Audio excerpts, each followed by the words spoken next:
humano, e também o toque como verbo, como ação. É importante tocar, né? Antes de mais nada, eu queria me apresentar. Meu nome é Deise, sou psicóloga, psicanalista, fiz algumas formações, especializações e acabei parando aqui, né, junto com vocês. Quero me desculpar por semana passada, por não ter cumprido com o meu seminário na data marcada. Na verdade, eu nem sabia que teria esse trabalho para apresentar.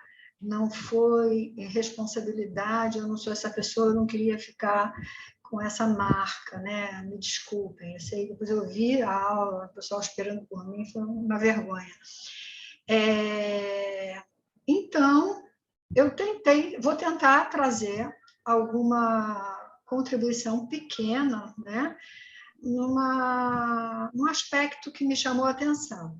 Quero também me desculpar, porque eu reparei, né, fiz tudo muito rápido, e eu reparei que tem uns erros de acento, não botei tio e tal, e tem aqui uma palavra, onde está escrito endoderme, é ectoderme. Tem um erro aí que eu preciso corrigir. Pode passar, professor. Aqui. Bom, no desenvolvimento embrionário, 4 fases acontecem, né? A segmentação, que é a clivagem, chamada clivagem também, é um momento em que tem muita divisão celular, embora me pareça que não tem aumento de volume do embrião. A blastulação, mórula tem acento aqui, blástula também, que significa broto, né? E faz parte, vai aumentando o desenvolvimento. A gastrulação eu dei um destaque, vou falar só rapidamente. Organogênese é a última, 4ª fase última, que é a formação dos órgãos, dos aparelhos, dos sistemas. E a gastrulação, onde tudo começa, né? A neurogênese, o processo de formação do sistema nervoso. E eu peguei a gastrulação, pode passar, por favor, para o segundo. Na gastrulação acontecem 3 coisas fundamentais: a formação da notocorda, que vai dar origem depois à coluna vertebral, cavidade digestiva, gástrula,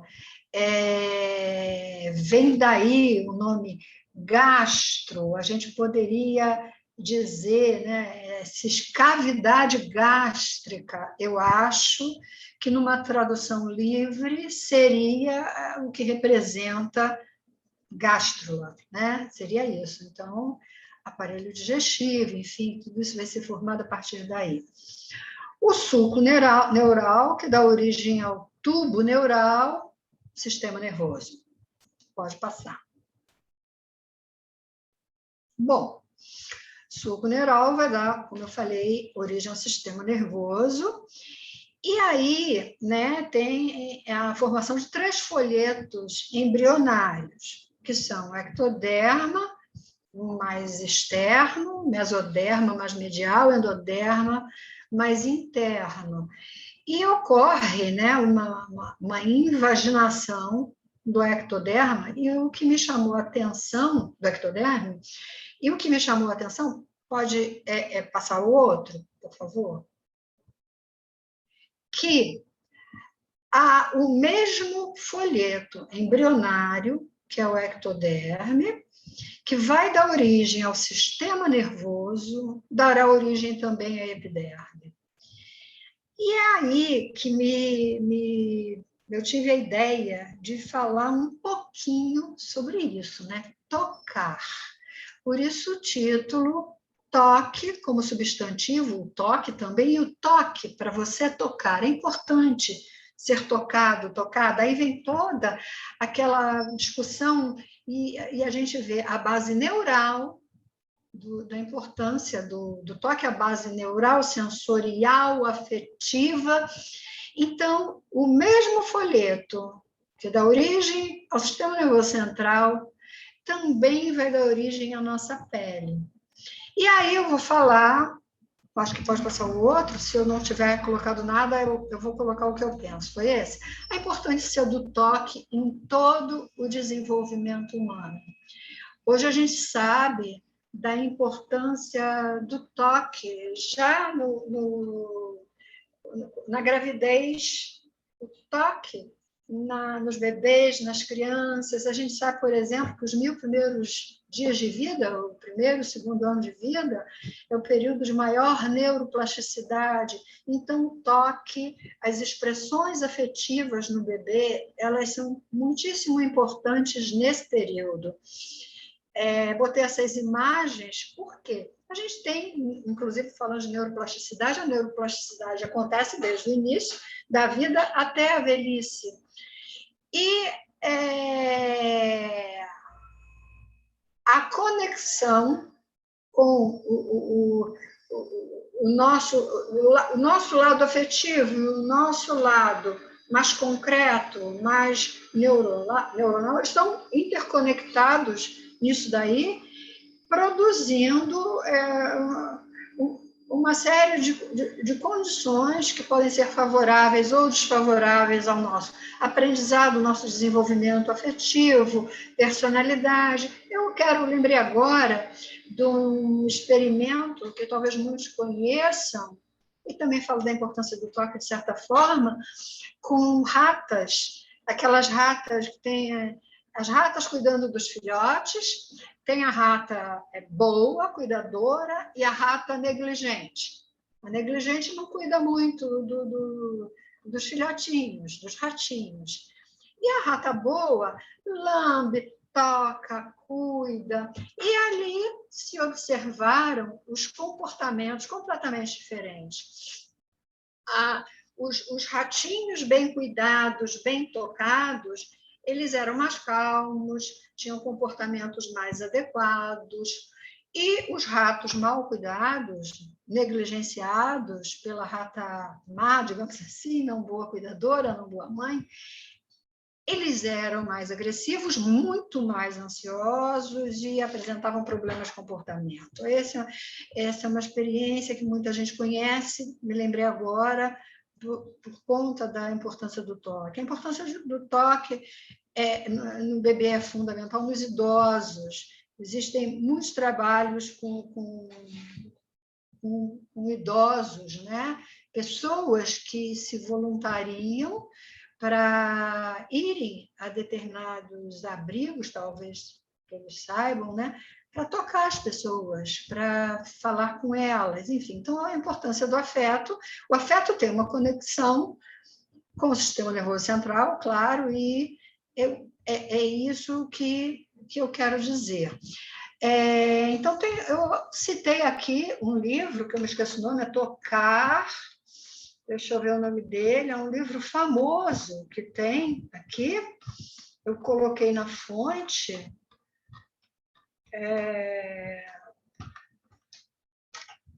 Tocar, o significado humano da pele. Então, é um livro que fala muito até de pesquisas ligadas a desenvolvimento emocional, a desenvolvimento cognitivo, a flexibilidade cognitiva em pessoas que foram cuidadas. O contrário acontecendo em pessoas que foram negligenciadas e tiveram privação de afeto. Esse livro fala muito sobre privação de afeto. Existe muito trabalho sobre isso, inclusive na PUC, que trabalha muito com dependência química, né? Dependência de crack. No INSER tem muita pesquisa sobre isso. E quando vão fazer a anamnese, vão investigar, acabam descobrindo abuso na infância, maltrato, negligência, falta de contato, afeto, famílias geralmente muito numerosas, e que às vezes nem a mãe, até pelo número grande de filhos, não consegue atender na medida da necessidade dessa criança. Então, daí a gente vê fundamentarem e instalarem, por exemplo, esquemas disfuncionais, esquemas de privação emocional, por exemplo, por conta de contato, por conta de privação de afeto, de cuidado, enfim. Esse livro é muito interessante, ele fala também sobre pesquisas que existem, sobre... descobriram, assim, um trabalho ligado à pele como um manto também que representa aumento ou diminuição da nossa imunidade. É muito, muito interessante. Esse livro fala várias outras coisas. Deixa eu ver se eu tenho alguma outra coisa dele. Eu só citei, né? É um livro um pouco polêmico que fala muito sobre isso, né? Fala sobre o toque. Aliás, o nome dele é esse. Então, ele faz essa ligação entre o cérebro e a pele, o toque, ele fala também, inclusive, da importância das psicoterapias levando em conta o toque. Eu quero dizer que eu não trabalho com isso, né? Ele fala mesmo, situações psicoterapêuticas é importante tocar, enfim, porque ele fala das funções imunológicas da pele, como eu falei, a pele, tem um outro livro que eu lembrei agora, que diz assim, o corpo... Ué, eu desapareci, não, tá tudo certo? Estão me ouvindo? Oi? Sim. Está me ouvindo, professor? Sim. Tá. Ele fala, né,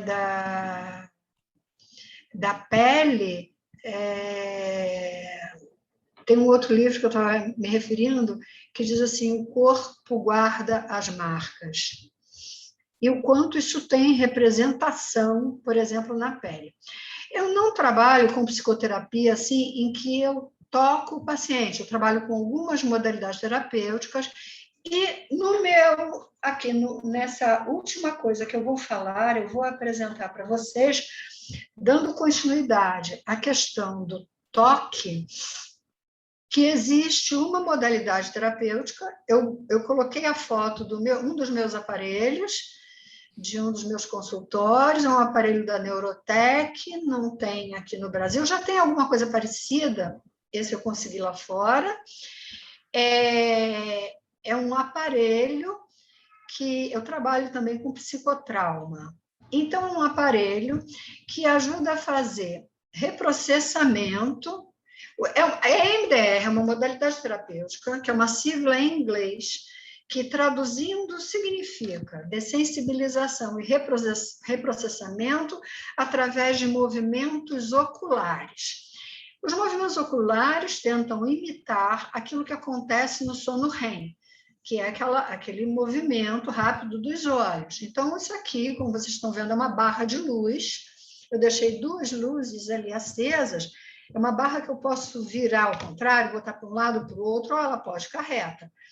Cada um de nós tem preferencialmente mais sensível a um estímulo, né, sensorial, um estímulo visual, por exemplo. Quem é visual, eu uso essa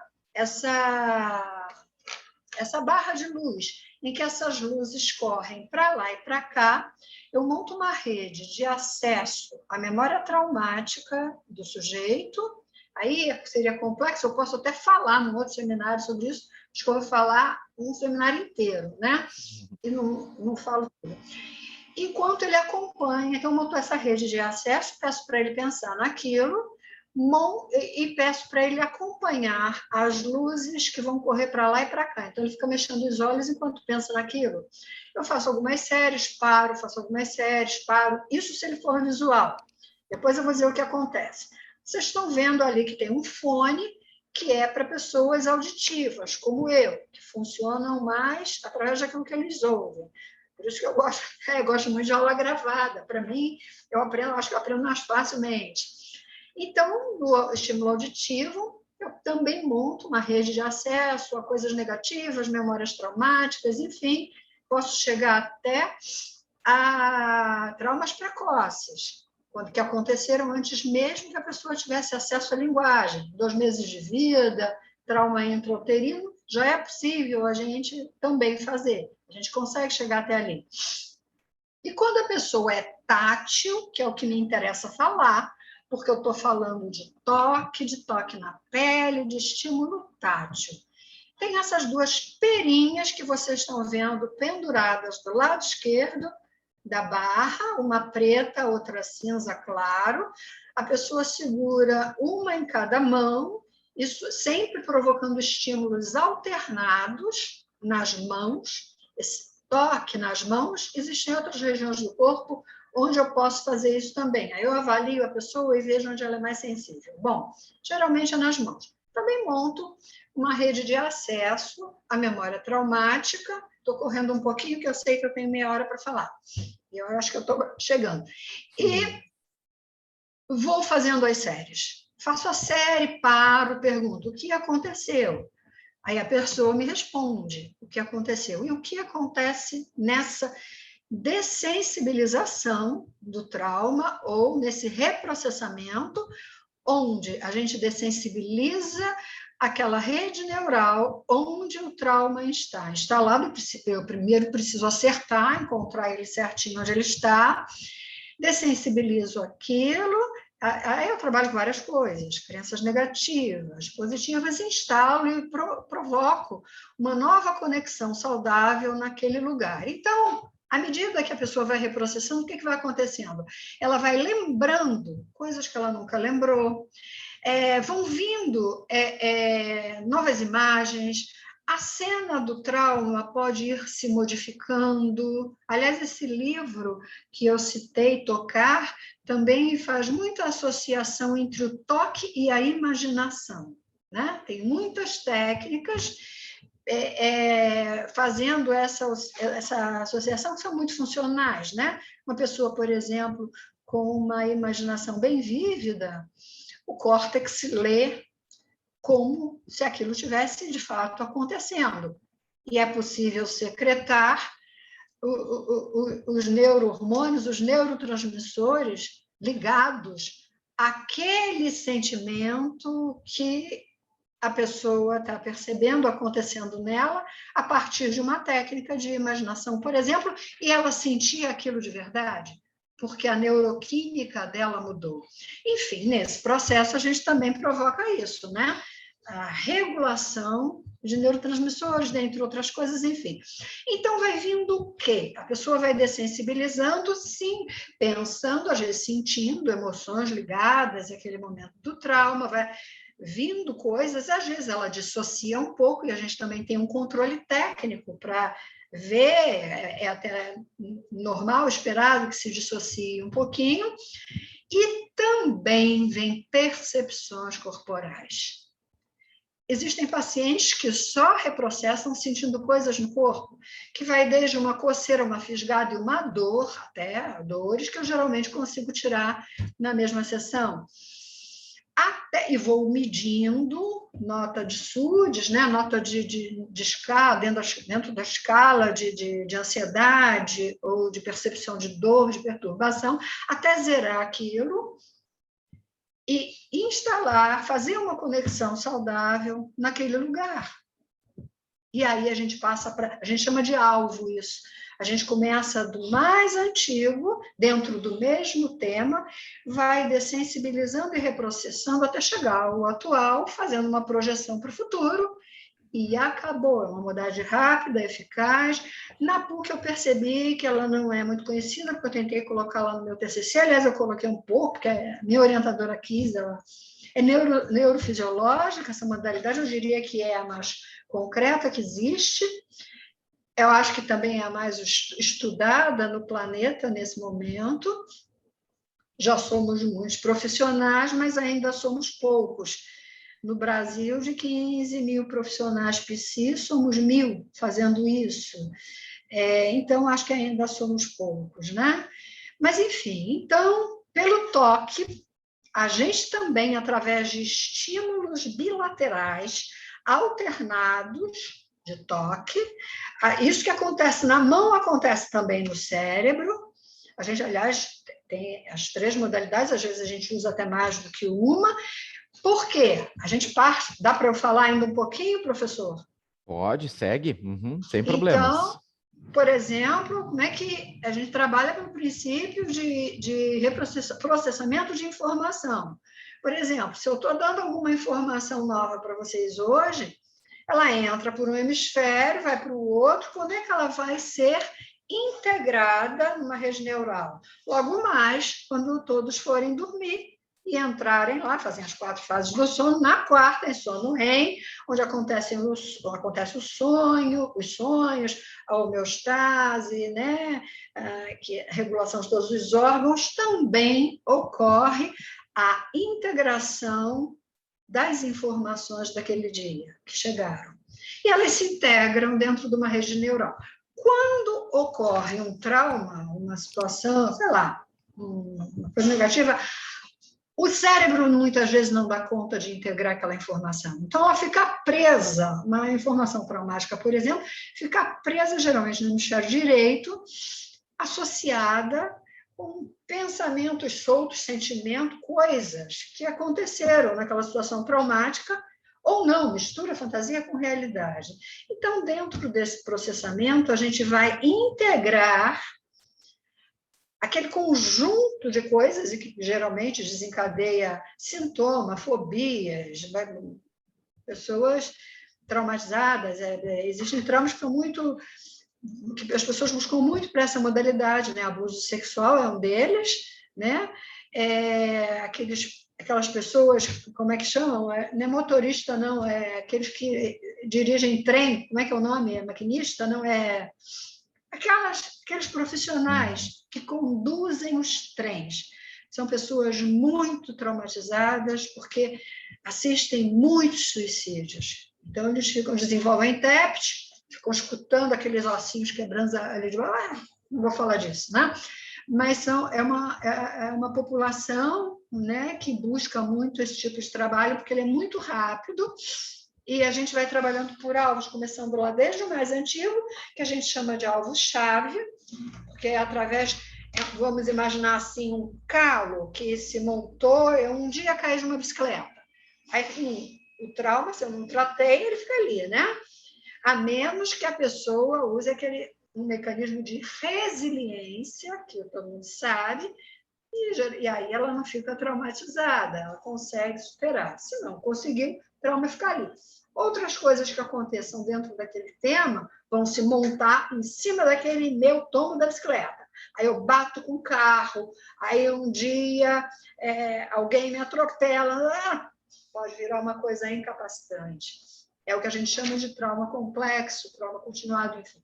Então, o toque, dentro de todo esse processo de apoio, de estruturação do sistema nervoso central, também é importante em formação de personalidade,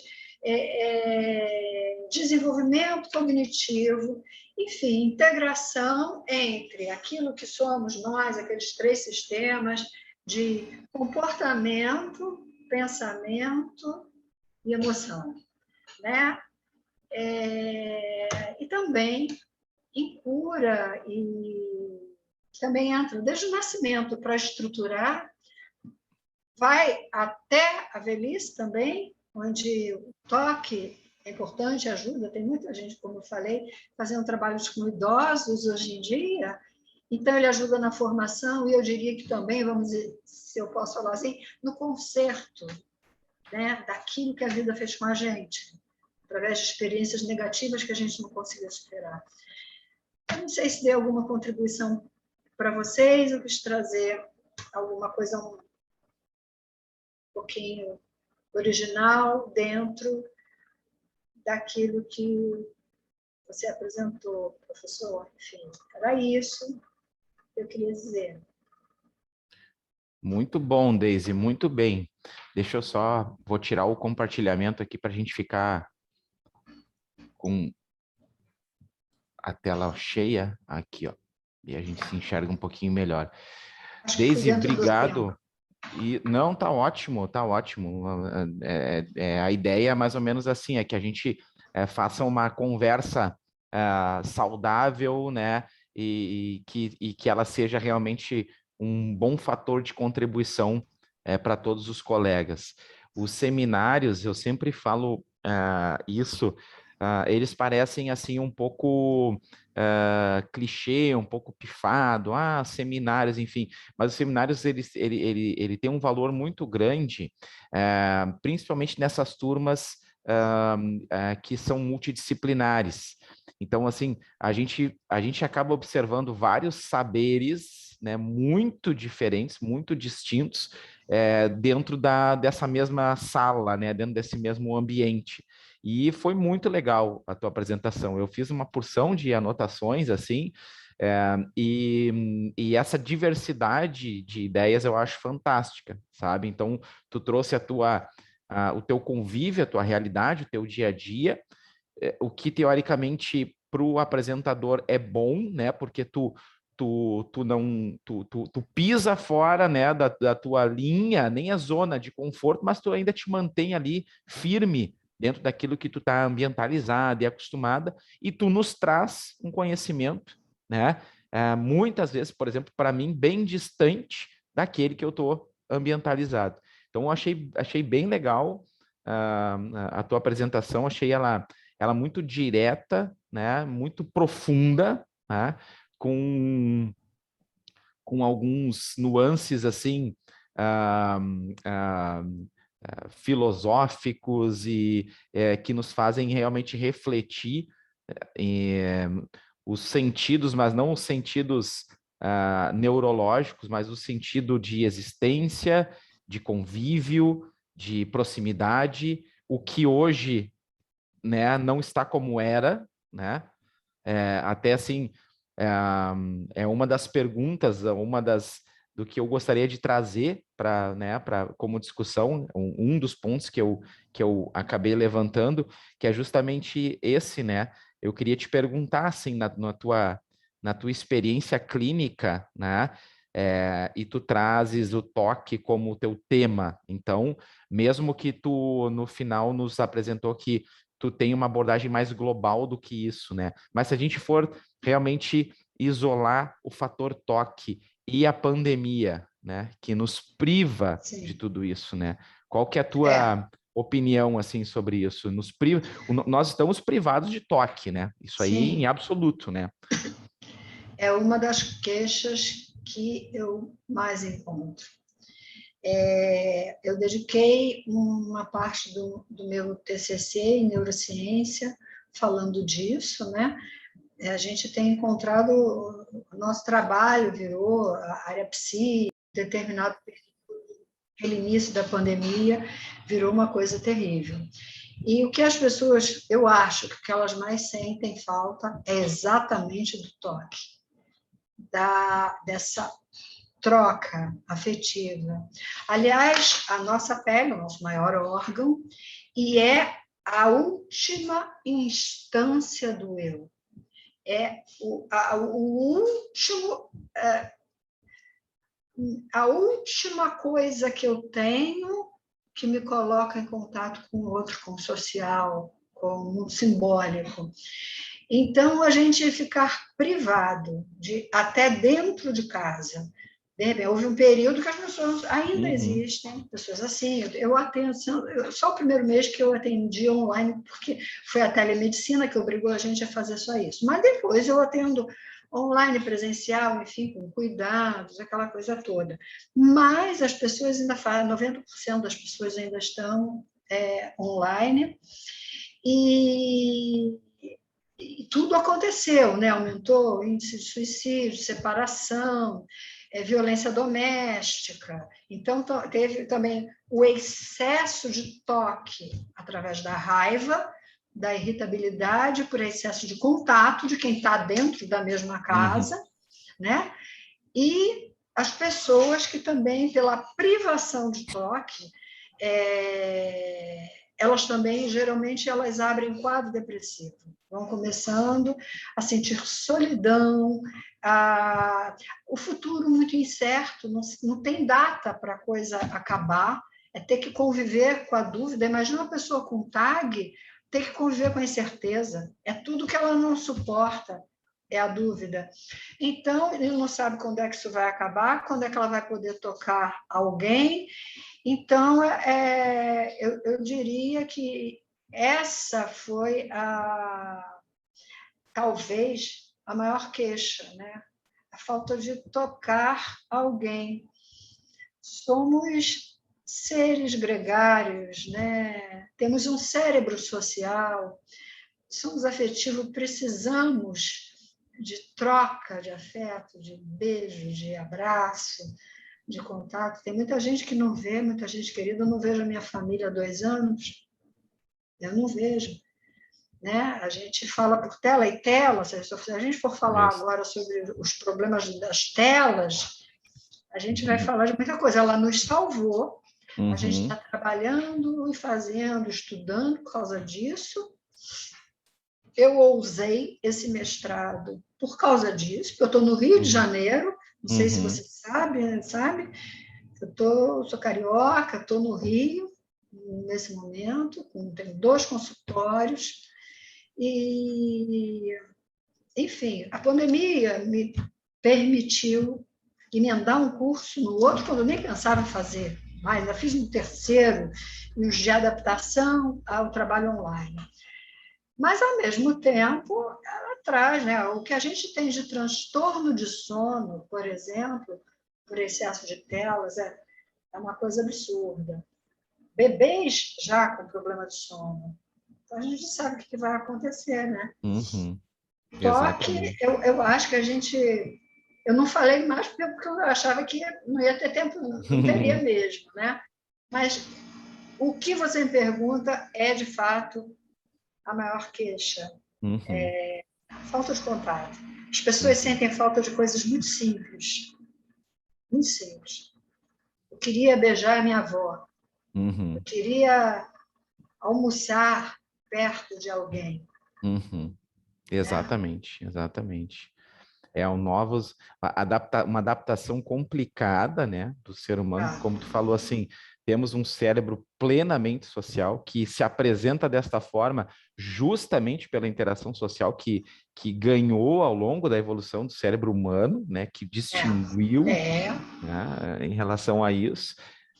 Somos seres pré-frontalizados justamente para conseguir conviver socialmente, né?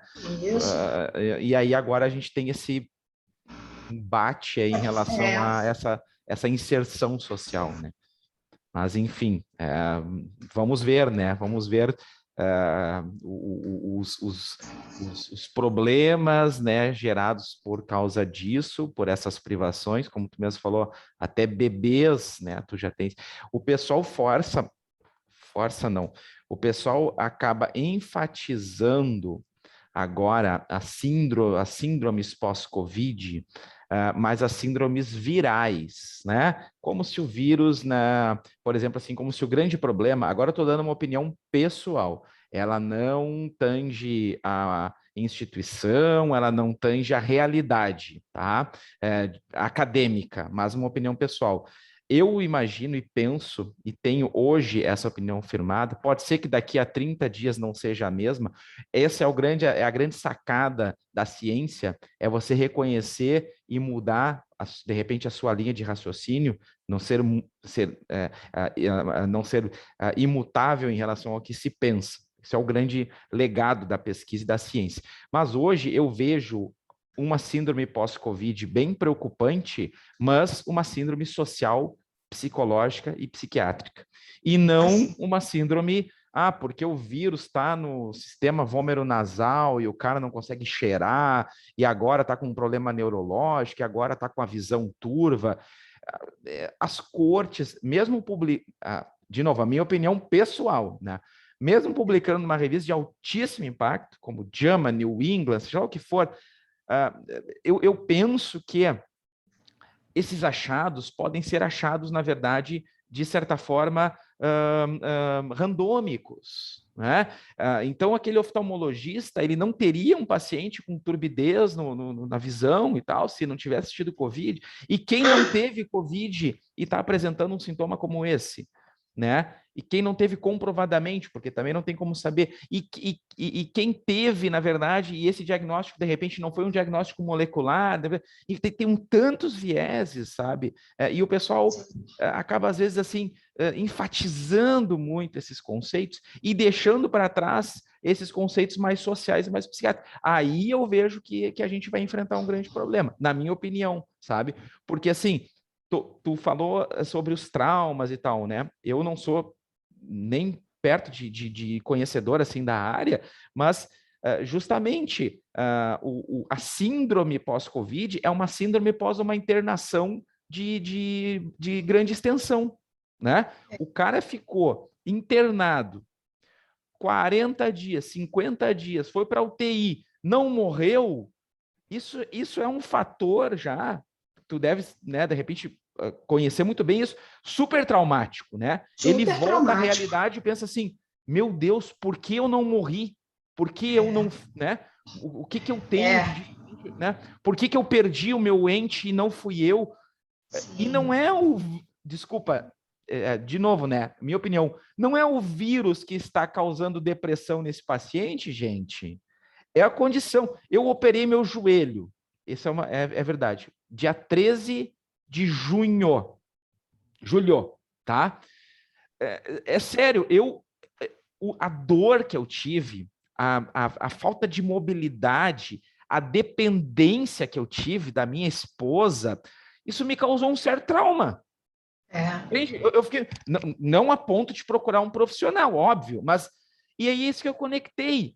Imagina, né, o paciente esse que realmente passa por um episódio assim, é igual, teve um acidente aéreo, aquele acidente da TAM, que o avião saiu de Porto Alegre e aí ele não conseguiu pousar na pista em São Paulo e bateu no hangar lá e explodiu.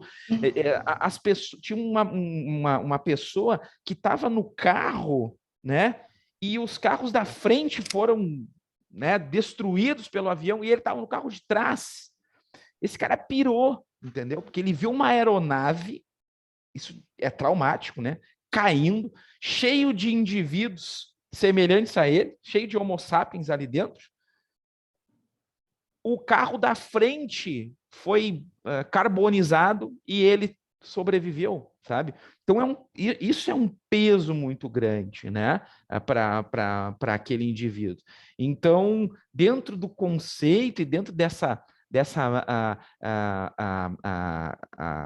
questão assim dessas síndromes agora pós-pandemia, eu penso que a grande síndrome, o grande problema são os problemas sociais e os problemas psiquiátricos. Eu imagino isso.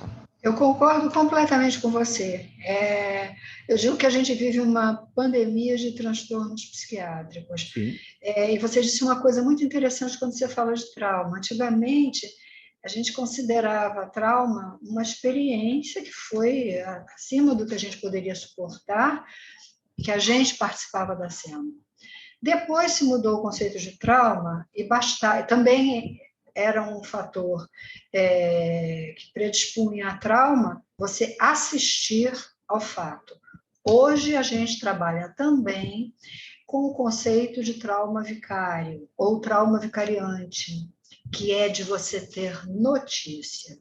O que o noticiário faz todos os dias em relação à pandemia, eu recomendo para os pacientes, principalmente os mais, com casos mais delicados, enfim, não assista, se tem que saber alguma coisa do noticiário, tenta escolher alguma coisa isenta, sei lá, na internet e veja uma vez por dia só.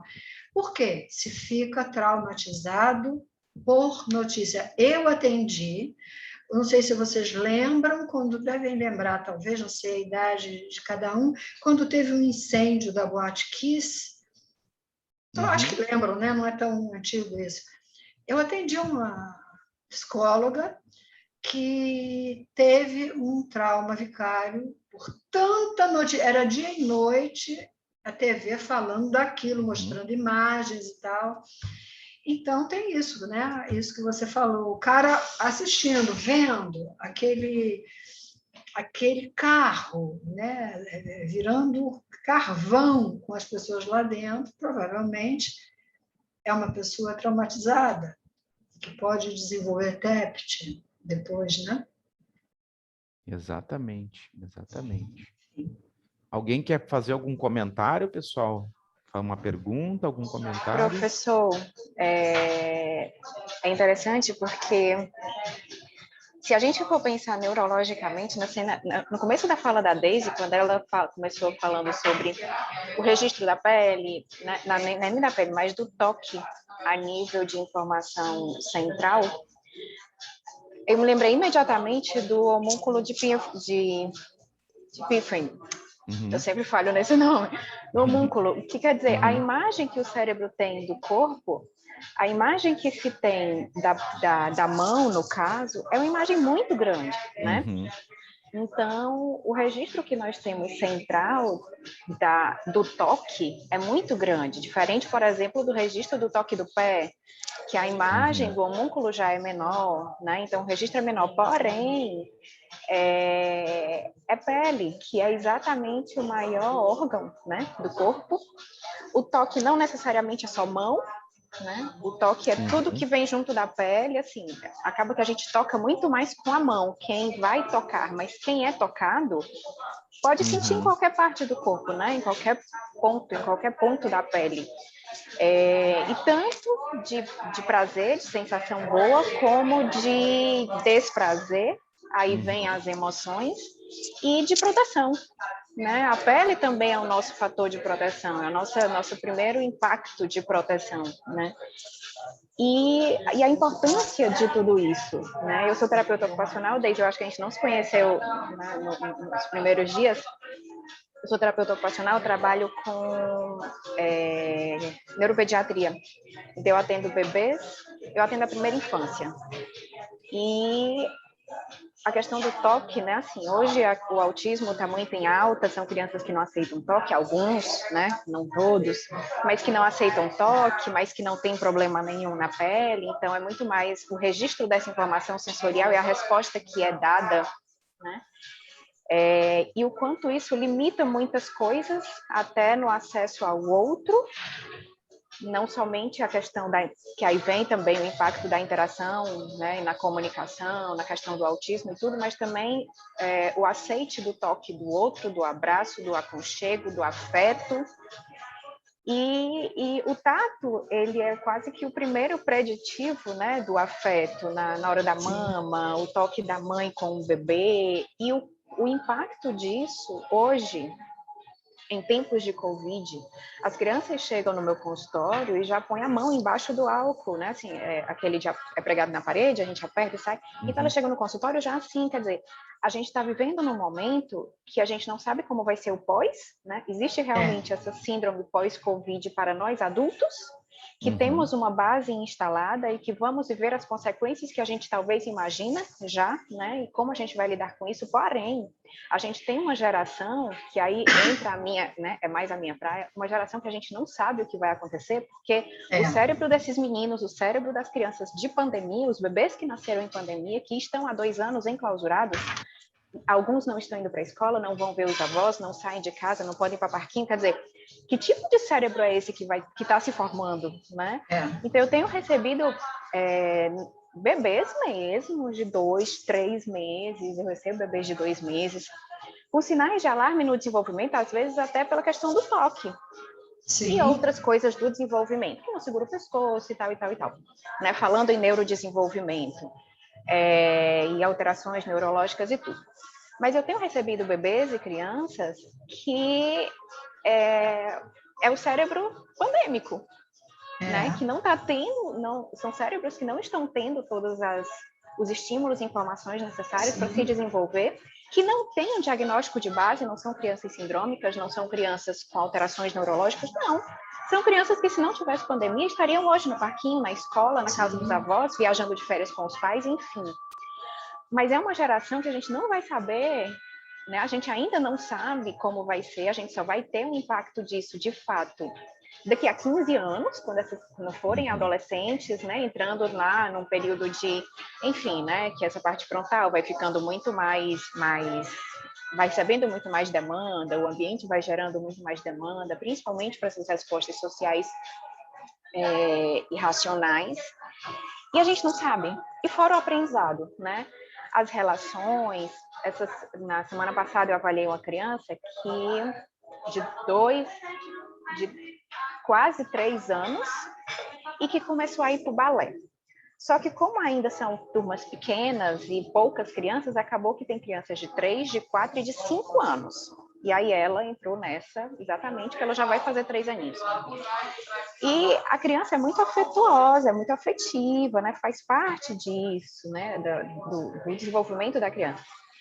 E aí a mãe me relatou, ela chegou no balé e quis dar um abraço numa outra criança que ela se afetuou, que ela se identificou, que era uma menininha de 5 anos, e a criança recuou. E ela ficou muito chateada.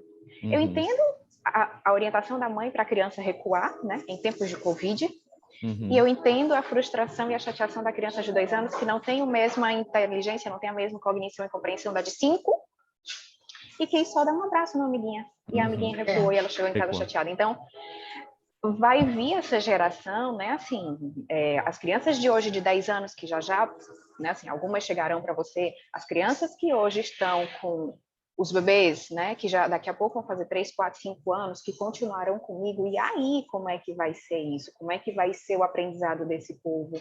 Como é que vai, daqui a 15, 18 anos, como é que vai ser essa geração entrando numa faculdade? Como é que serão esses adultos? De uma geração pandêmica, de um cérebro que não recebeu tudo que precisava, que ficou recluso e restrito a muita coisa, dentro de casa as relações cansadas, né? Eu participo de um grupo de estudo de pediatria do comportamento e desenvolvimento. E aí teve uma mãe que um dos pediatras relatou que disse assim, eu tô cansada de ser mãe do meu filho, mas eu não deixei de amar, porque eu tô cansada, né? Então, assim, a mãe não, entre aspas, aguenta mais o filho não aguenta mais a mãe, porque é 24 horas ali, né? E tudo explode, não pode passear, não pode sair, não pode extravasar. Então, como é que vão ser essas crianças adolescentes de uma geração que teve que entrar num conflito em casa, às vezes pode uma coisa, às vezes não, teve mais acesso à tela e antes não podia, a escola que não podia levar celular e agora assiste por tela, né? Então é um tanto quanto preocupante tudo isso. E aqui no Nordeste, eu moro em Fortaleza, você está no Rio, adoro o Rio. Aqui no Nordeste, né, assim, o nordestino tem muito essa característica de ser muito, a gente chama muito chameguento. Eu sou baiana, mas moro no Ceará, e nas duas cidades, assim, o toque, às vezes até com pessoas que a gente está conhecendo, né, assim, a gente tem esse costume de dar um abraço e tudo, então o toque para o nordestino é algo assim, arrancou um pedaço da gente, a gente não poder mais estar nesse toque, né? Assim, a nossa formalidade de um aperto de mão é muito pouca, é muito mais um abraço mesmo, até nos conhecidos e não tão próximos. Então, o impacto de tudo isso, né, pelo toque, pela falta do toque, e o quanto foi necessário nós estarmos vivendo numa situação pandêmica mundial para se dar a necessária importância à saúde mental. Né? Porque desde que o mundo é mundo, todo mundo devia fazer terapia, né? Porque viver é um desafio diário, com pandemia ou sem pandemia. Com pandemia triplicou isso, né? Quadruplicou, enfim. Mas foi necessário, o mundo está vivendo num estado pandêmico assim, descontrolado, porque está descontrolado ainda, né, com novas cepas e tudo, para se dar importância para a saúde mental. Né? Então, o quanto se precisa e o quanto realmente nós, da saúde como um todo, que cuidamos, que estudamos relações, cérebro, enfim, temos esse papel de orientar e de ser exemplo, não de ser 100%, né? Assim, estou de boa 100%, não. mas eu não estou bem, eu preciso de ajuda, eu faço terapia, eu preciso conversar com alguém, porque a gente também é humano, né? E estar na linha de frente, não especificamente tratando a Covid, mas na linha de frente do cuidado com a mente humana, seja ela criança, adulto, idoso, nas mais diversas áreas, né, da saúde, isso é muito desafiador. Então, de certa forma, nós somos cuidadores, nós somos agentes de prevenção, mas porém também de exemplo, né? Porque quantos de nós também não tivemos nossos surtos, né, pela pandemia, quem está nos hospitais também, tudo. Então, é um grande novo mundo, né, de estudo e de discussão, né? Assim, a gente passaria horas aqui falando sobre tudo isso, cada um nas suas especificidades e o impacto de tudo isso e a preocupação que a gente tem, né, com a mente humana, porque uma mente não saudável, o resto desanda, né? Isso mesmo, muito bom, Sabrina, obrigado pela tua contribuição também, e realmente, assim, é muito amplo, essa discussão ela é muito ampla, né? Quando a gente observa esses relatos, né, eu já tento conectar com alguns fatores que podem influenciar nesse achado, por exemplo, tão precoce, né, de bebês, de crianças muito pequenas que já acabam externando um comportamento distinto daquele esperado para a idade ou para cognição, seja lá o que for. O Charles Darwin foi um gênio, né, incomparável em relação aos seus conceitos, até hoje, na verdade, muito bem estabelecidos sobre os processos e os mecanismos de evolução. As novas ferramentas permitiram uma era pós-darwiniana, meio lamarckiana, e acabam inserindo fatores, né, imediatos de alterações na conformação da expressão dos genes, não necessariamente associados a mutações, que são os fatores epigenéticos tão falados hoje em dia, né? Então, quando tu pensa, olha como realmente é uma via que ela se torna de mão dupla, quádrupla, e ela vai, essa árvore vai aumentando. Quando tu tem uma influência externa, né, por exemplo, da mãe em relação àquele bebê, uma influência que até então ela é muito mais sensorial, né? E aí vem a questão de novo, do toque, né? A questão da presença, a questão de uma troca, né? Do que quando a gente compara com uma criança que já está na fase escolar e que também está sendo prejudicada nesse momento por não ter, de repente, assim, o mesmo acesso, a mesma condição presencial, o mesmo convívio de intervalo, recreio, lanche, enfim. E fora a qualidade do ensino que... a questão de ser virtual para essa turminha aí em fase de remodelação ou de modulação cerebral ainda, uma fase de poda neural extremamente importante até os 5, 6 anos de idade, certamente há um prejuízo que realmente vai ser apresentado lá na frente, mas um prejuízo, de repente, assim, pela falta ou pela diferente condição de estímulo que foi dado naquele cérebro em desenvolvimento ainda, né? E nessa fase de interação, assim, de repente não tão programada com o conceito escolar, mas do contato mãe-bebê, do medo e essa coisa toda, os fatores epigenéticos podem modular muito, de repente de forma negativa, diversos genes associados a uma resposta a esse convívio, essa condição não favorável que aquele bebê está vivendo. Para exemplificar, mas de uma maneira meio tópica, né? Assim, o bebê, ele nasce e ele tem o calor materno por todas as trocas de pele, a troca de amamentação, a troca de carinho, a troca da voz, etc, etc. E essa condição é nos dada tanto geneticamente quanto epigeneticamente, e temos uma geração, a nossa aqui, digamos assim, que teve todo este processo. E agora algumas coisas, alguns elos estão sendo quebrados. E certamente isso pode influenciar em nível epigenético um aumento de metilação e acetilação de alguns genes para que aquele indivíduo consiga sobreviver, digamos assim, independentemente ou mais independente do que dentro do seu, da sua condição ou da condição humana atual, né?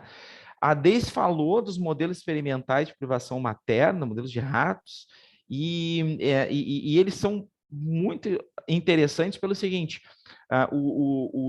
os recém-nascidos que passam por o episódio de privação materna, o pesquisador, e tu falaste também desde dos usuários de crack, que são estudados aqui no INSER, na verdade é o mesmo grupo de pesquisa, tem algumas publicações que é do Rodrigo Grassi, do Thiago Viola. Sim.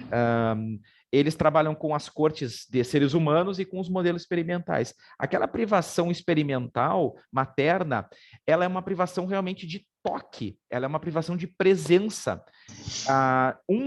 Um dos grupos, né, porque tem o grupo que está junto, o grupo que está separado, e tem um grupo que é um grupo que ele está separado por uma separação física, porém com compartilhamento ambiental, né?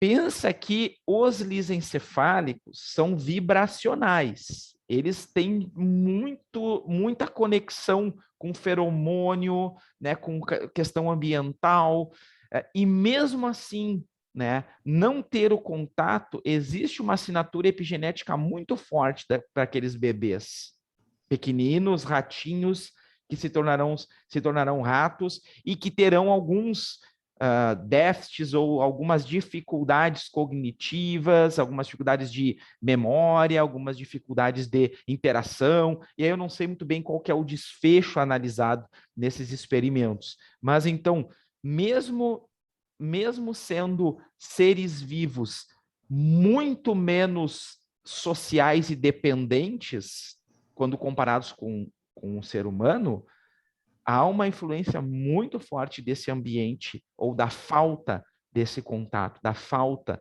desse processo, né? A plasticidade cerebral de um recém-nascido, como eu falei ali, até os 6 anos de idade, é fantástica, né? Então, assim, com muita facilidade, né, as adaptações ocorrem. Porém, essas adaptações, como que elas serão inseridas, como a Sabrina falou, daqui a 10 anos, daqui a 15 anos, né?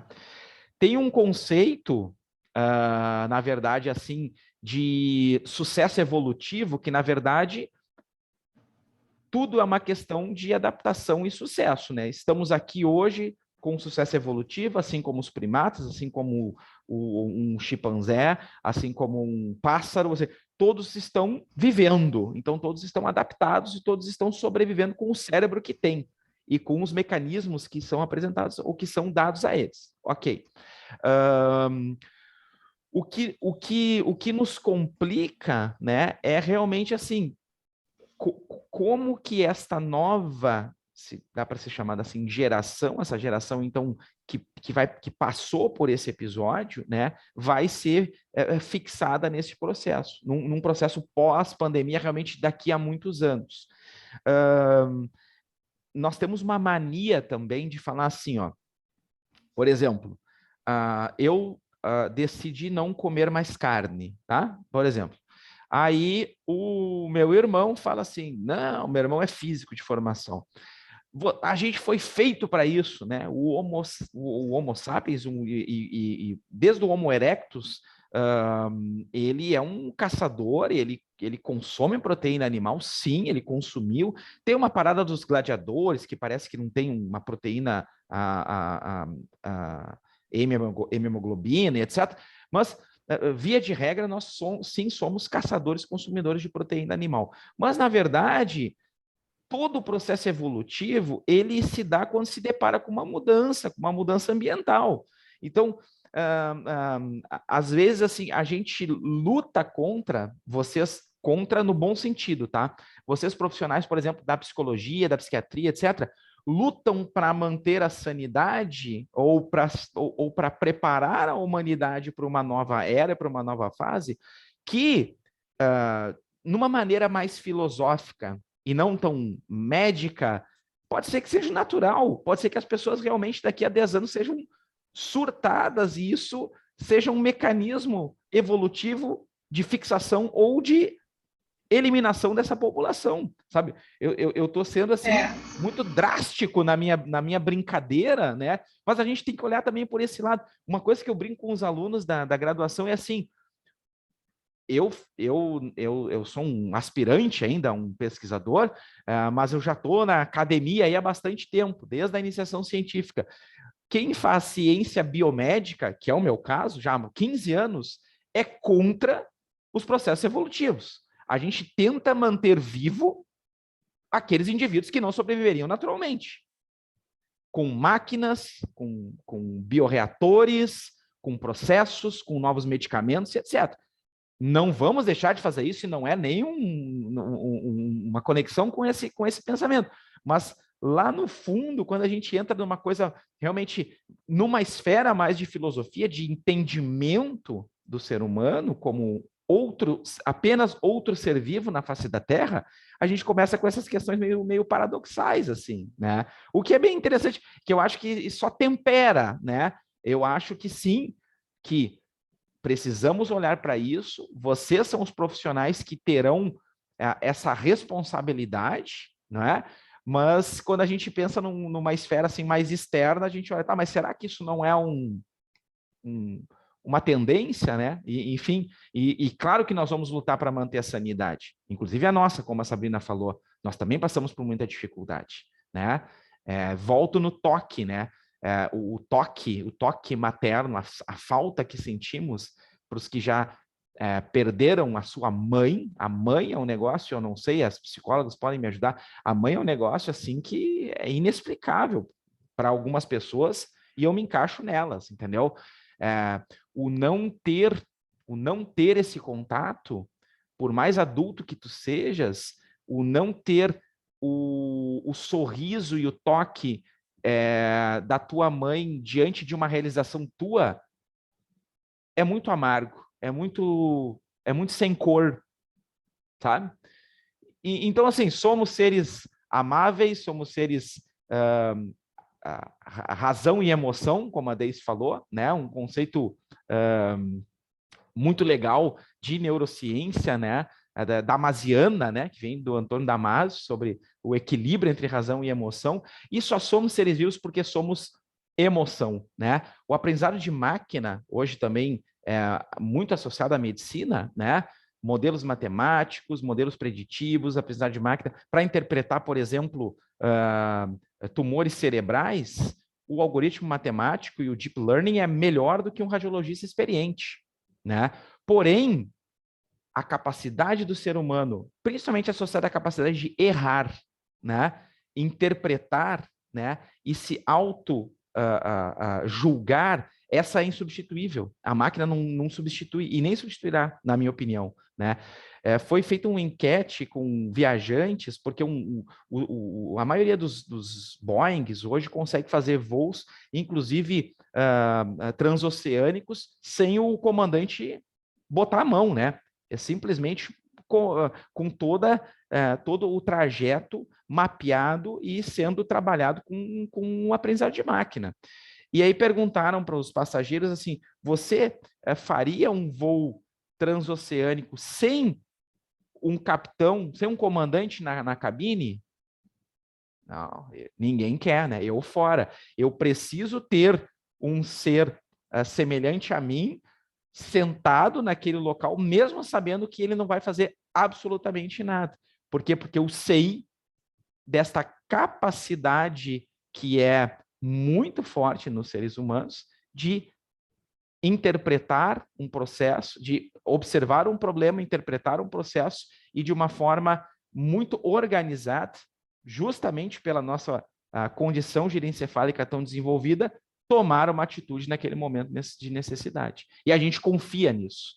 Por quê? Porque somos seres totalmente sociais, dependentes desse contato, dependentes dessa socialização. Isso que é o bacana do ser humano. Muito bem, pessoal. Mais alguma pergunta? Muito bom, muito bem. Então tá, Deise, mais uma vez, A gente obrigado. ficaria horas, né, falando. Exatamente, né? Porque, além da expertise de cada um, é um tema que instiga muito, Muito. A nossa busca pela descoberta, por estudar mais. Não basta o que eu sei, o pouco que eu sei, né, do muito que eu estudo, não basta. Porque é exatamente essa questão de... A ciência, ela não é exata, né? Assim, a ciência saúde, né, de uma forma geral, não é exata. A todo momento ela está mudando, a verdade hoje pode ser totalmente descartada amanhã, né? E essa situação de pandemia, aqui somos áreas realmente bastante diferentes, mas dentro da área de cada um, coloca muito um desafio de como lidar, do que vai ser, né? E do hoje, né? De tanto para nós como para o que nós oferecemos para o outro. A gente ficaria horas aqui falando. Exatamente. Né, sobre isso, porque realmente é o futuro, é o que se tem, né? E o quanto isso vai ter de impacto também na epigenética, né? O que a epigenética traz muitas vezes, o que a gente pensa em mudar hoje só vai ter impacto daqui a 3 gerações, então como vai ser, né? O que vai ser daqui a 3 gerações? O que vai existir daqui a 3 gerações? É instigante, de fato. Exato. Eu sugeriria uma coisa que eu tinha vontade de falar, mas não daria tempo. As pessoas compensam muito todo essa ânsia, né? Esse ato que existiu em termos de contato social, de expressão afetiva, através das telas, né? Nós estamos aqui, só é possível por causa disso, inclusive. De certa forma, para mim foi bom, foi a possibilidade, mas, por outro lado, a gente sabe que, por exemplo, a OMS tem tolerância zero para uso de tela em crianças até 2 anos. E a gente tem crianças com transtorno de sono com 2 anos. Não estão dormindo um número de horas suficiente. O que vai acontecer com o cérebro delas? Né? Nós temos dependência de tecnologia grave. Eu tive um paciente recentemente com crise de abstinência por dependência de tecnologia, com 2 internações de 3 meses cada uma. Então, né, os malefícios do excesso de telas, a multitarefa que a gente aprendeu a fazer, diminui em 8 pontos o nosso QI racional. Então, seria uma coisa que eu falaria hoje, só não coloquei, porque sabia que não daria tempo, mas eu só não vou falar mais não, só vou deixar aqui, como talvez um gancho, né, para ou alguém falar, ou em algum outro momento a gente poder conversar a respeito. Só isso. Muito bom. Muito bem. Alguém, pessoal, quer falar alguma coisa? Eu só queria falar que concordar com todos os diálogos, né, que foram postos, e eu lembrei muito a questão do toque, que a Deise falou, dos neuromoduladores, né, da oxitocina, e a importância para o apego, para o afeto, né, que a oxitocina faz parte do meu projeto, né, e também com crianças com autismo. Então, tem muito a ver a questão da pandemia, as dificuldades já dessas crianças em ficarem isoladas da família, né? Então, eu só queria fazer esse complemento, né? A questão dos neuromoduladores, que também tem tudo a ver com o tema de debate hoje, né? E também eu queria fazer uma pergunta para a Deise, bem rápida, sobre aquele equipamento que eu achei muito interessante, não conhecia. E eu queria perguntar se ele é utilizado em alguma abordagem específica da psicologia, se é psicanálise ou TCC, ou não tem impedimento para outras abordagens terapêuticas? Excelente pergunta. Eu tenho formação em todas essas áreas que você citou. Posso te dizer que é uma abordagem complementar, que não se choca com nenhuma outra abordagem.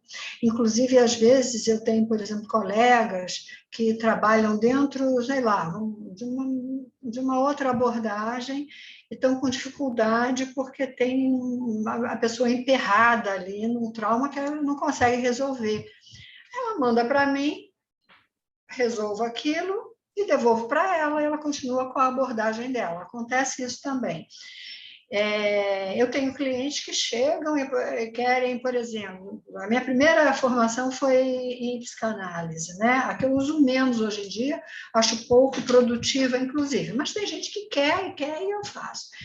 Então, é possível, dentro de qualquer uma dessas abordagens que você citou, a gente fazer também, linkar com EMDR. Sim, não há choque, não há conflito em relação aos pontos de partida de cada abordagem e o objetivo delas. Não tem problema não, pode ser usado. Obrigada. Muito bem. Então tá, pessoal. Obrigado aí pela atenção de todos. Foi muito bacana nosso primeiro seminário. Semana que vem nós teremos então outra apresentação daí para a gente conectar de novo com o nosso cronograma e enfim, vamos falando. E Sabrina, o teu e-mail cadastrado aqui no Moodle, tu costuma receber? Porque daí eu te mando umas informações do curso de Neurociência e Comportamento por e-mail, pode ser? Pode sim, professor. Então, eu não conhecia o Moodle. E aí, Sim. eu não sabia nem que existia, na verdade. Tanto que eu estava procurando coisas no meu e-mail e não achava. Não achava. Eu abro o Moodle, sim, mas o e-mail que eu uso, eu não sei se é o e-mail se o meu e-mail de fato está cadastrado lá, é o Gmail. Eu preciso até descobrir isso. Deixa eu pegar o teu e-mail, então, aqui. Ou se tem um e-mail específico do Moodle para, né? Assim, eu me interesso muito pelas neurociências. Oi, Pedro. Sabrina, assim, a PUC te cria um e-mail para tu acessar o Moodle. Isso, é um ponto .edu. É só pelo e-mail acadêmico. Exato. Eu não consegui acessar. É um que vai pela Microsoft? Ele é um e-mail institucional. Só por esse que vai. Eu vou tentar, mas o Moodle eu consigo abrir legal. Eu só não sei se o meu e-mail cadastrado para chegar tudo, né? Está sendo pelo tá sendo pelo @edu. Me diz o teu Gmail aí que eu já boto aqui rapidinho, daí eu já fico com o teu contato. sabrina.ibiapina@gmail.com. Ibiapina. Sabrina. ibiapina@gmail.com. Perfeito, já anotei aqui. Eu já te mando depois, certinho. Tá ótimo, professor. Obrigada. Obrigada, Pedro. Maravilha. Eu vou procurar e eu vou ter dúvidas, com certeza. Eu vou precisar de ajuda. Tá bem. Nesse novo mundo tecnológico. Maravilha, fica à vontade. Tá ótimo. Então tá, pessoal. Nos vemos semana que vem, então. Brigadão. Boa semana aí para todos. Obrigada, tchau. Tchau, tchau. Tchau, tchau.